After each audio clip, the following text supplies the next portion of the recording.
दोस्तों आज बात करेंगे एक ऐसी ईसीजी की फाइंडिंग जो कि लाइफ थ्रेटनिंग होती है पेशेंट के लिए भी और डॉक्टर के लिए भी।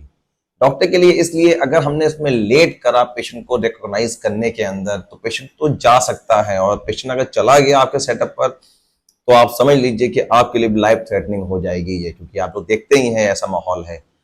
बात कर रहे हैं मायोकार्डियल इन्फार्क्शन की। ये दो तरीके का होता है, एसटी सेगमेंट एलिवेट जिसमें कर जाता है और एक में एसटी सेगमेंट डिप्रेस हो जाता है। उसको बोलते हैं non ST segment elevation MI, जिसमें एलिवेट कर जाता है उसको बोलते हैं एसटीईएमआई।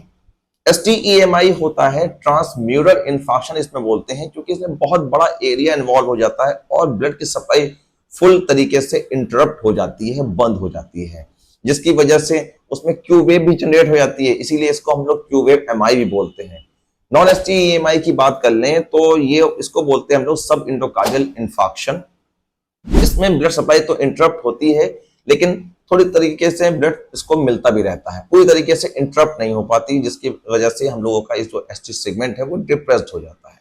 आज बात करते हैं एसटी सेगमेंट एलिवेशन एमआई की। मॉर्फोलॉजी की बात करें तो अलग अलग पेशेंट के अंदर अलग अलग तरीके से इसका एसटी सेगमेंट का एलिवेशन होता है। ये जो पिक्चर आप जो देख रहे हैं नीचे, इसमें 1 2 3 4 5 ये अलग अलग तरीके की मॉर्फोलॉजी हैं। इस तरीके से आपको देखने को मिलेगा ईसीजी के अंदर।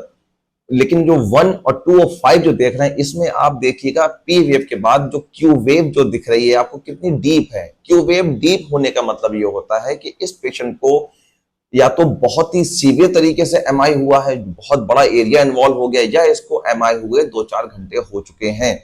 ये वाले पेशेंट अच्छी तरीके से रिकवर नहीं कर पाते हैं, क्योंकि अगर ये पेशेंट बच गया तो ये लैंड करेंगे हार्ट फेलियर के अंदर। अब बात करें कौन कौन से एमआई होते हैं। Inferior wall MI, anterior wall MI, lateral wall MI और anterior lateral wall MI, posterior wall MI.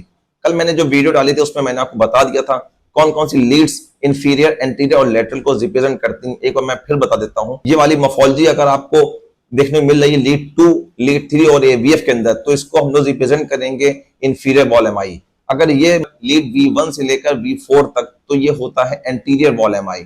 अब बचा लेटरल वॉल एमआई। अगर यही मॉर्फोलॉजी आपको देखने को मिल रही है लीड 1, एवीएल V5 V6 में देखने को मिल रही है, तो इसका मतलब ये हो गया ये है लेटरल वॉल एमआई। इसको अच्छी तरीके से देख लीजिए, इन मॉर्फोलॉजी को इसको समझने की बहुत जरूरत है, क्योंकि ये आपको बहुत ज्यादा देखने को मिलता है इमरजेंसीज के अंदर। वीडियो अच्छी लगी हो दोस्तों तक जरूर शेयर करिएगा और इसको सेव करके रख लीजिए आगे के लिए। Thank you very much.